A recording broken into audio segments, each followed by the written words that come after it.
गुलरेज जी, आपको क्या लग रहा है जिस बात का जिक्र पौराणिक जी कर रखे गए, जिस बात का जिक्र सूरज जी कर रखे गए, एक तरफ ये कहा जा रहा है कि भाई ठीक है, लंबा मामला है, कोर्ट भी इन बातों का ध्यान रखता है, हो सकता है कि उन्हें कल माफ कर दिया जाए जब सुनवाई होगी। लेकिन एक तरफ पौराणिक जी चूंकि वरिष्ठ पत्रकार हैं, वो ये कहते नजर आ रहे हैं कि भाई इस तरह की चीजें पहली बार नहीं हुई है उनके साथ, यही कारण है कि मामला इतना लंबा चलता हुआ दिखाई दे रहा है।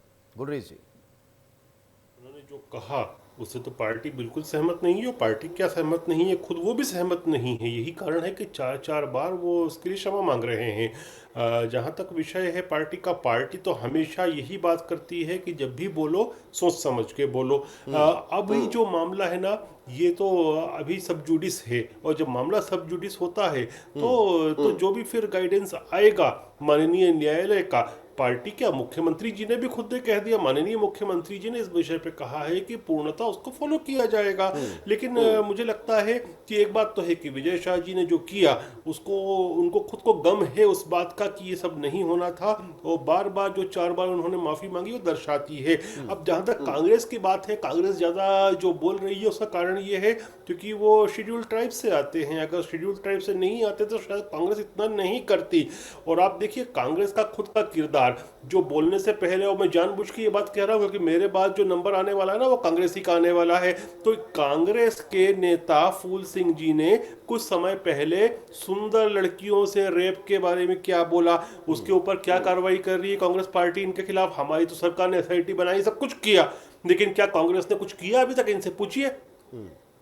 ठीक है, चलिए आप थोड़ा सा इसको एक अलग नई दिशा में ले जा रखेंगे। मैं उससे वापस लौटता हुआ वापस से मिथुन जी आपके पास आ रहा हूं और विजय शाह के मसले को लेकर चर्चा करना चाह रहा हूं। एक सवाल इस लिहाज से आपसे पूछ रहा हूं कि भाई डायरेक्ट सेना का कहीं कोई अपना नहीं है, लेकिन हाँ ठीक है, मैं ये कह रहा हूं कि उन्होंने बिल्कुल सही नहीं कहा था। मैं ये नहीं कह रहा हूं कि उन्होंने जो किया वो बहुत अच्छा था, मगर फिर भी मैं ये पूछना चाह रहा हूं कि भाई डायरेक्ट ये मामला सामने नहीं आया, लेकिन इस तरह से लगातार उनके इस्तीफे की मांग, हमने भी इस खबर को बहुत प्रमुखता से दिखाया, सब कुछ किया, मगर अब क्या आपको लगता है कि 4 बार की माफी के बाद कोर्ट माफ कर देगा? सबसे पहली बात तो ये हैरत की बात है कि आप इसे सेना का अपमान नहीं मानते। कर्नल सूफिया कुरैशी, मैं ये नहीं कह रहा हूं कि सेना का अपमान नहीं किया जी, आपने क्या मैंने नहीं कहा।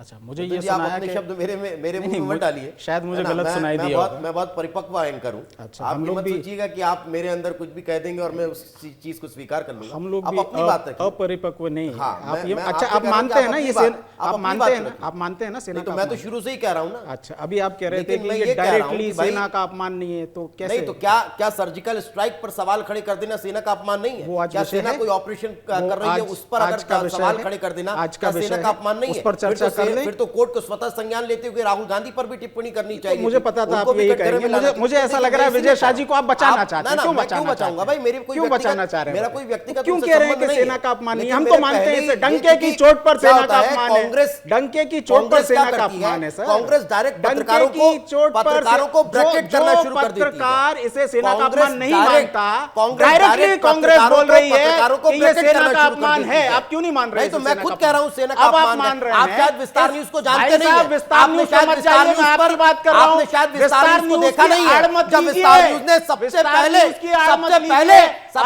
विजय शाह के मसले को गंभीरता से उठाया और उसको चलाया। आपके शब्द, आप मत कहिए, आप उस चीज पर मत जाइए। ये आपने कहा कि ये सेना का अपमान लेकिन मैं ये नहीं कहा है। तो फिर सेना का अपमान वो भी होना चाहिए। विस्तार न्यूज ने तो हमेशा माना। पौराणिक जी फिर सवाल ये खड़ा होता है। आपने कहा कि सेना का अपमान, मैं आ रहा हूं आपके पास, अब मैं आ रहा हूं। बिल्कुल आइए। पौराणिक जी फिर ये सवाल सेना का नहीं अपमान होता मानिए कि सेना का अपमान अगर सर्जिकल स्ट्राइक को लेकर सवाल खड़े किया जाते हैं तो वो भी होना चाहिए। सेना के अपमान का तो हम हर बात पर जिक्र करते हैं ना। हम तो सेना के अगर एक जवान को लेकर भी अगर नाम किया जाता है तो उस पर नाम होना चाहिए। आज आप उस चर्चा को ला रहे हैं। नहीं, मैं विजय शाह के मसले को लेकर शायद मेरे से ज्यादा इस चैनल में इस टेबल पर बैठकर किसी और ने चर्चा नहीं की। नहीं, मत करिए आप इस तरह की फालतू बात मत करिए। फालतू बात मत करिए, फालतू की बकवास फालतू बात मत करिए। फालतू शब्दों की मर्यादा रखिए। सेना का अपमान कर रहे हैं, आपको क्षमा मांगनी चाहिए सेना के लोगों से। विजय शाह की श्रेणी में मत शामिल होइए। देखिए, जो विजय शाह ने कहा था वो एक सैन्य अधिकारी का अपमान था सीधे तौर पर। सेना का भी अपमान है वो, और इसे सबने स्वीकारा। आप भी स्वीकार रहे, मिथुन जी भी, गुलरेज जी भी, बीजेपी भी उसे मान रही है कि जो बात विजय शाह ने कही थी वो अपमान था। और यही कारण है कि पार्टी ने उनके बयान से अपने को अलग किया और चेतावनी भी दी। उनकी मतलब पेशी भी हुई, बुलाया, माफीनामा, तमाम चीज़ें। बीजेपी इसको समझ रही है।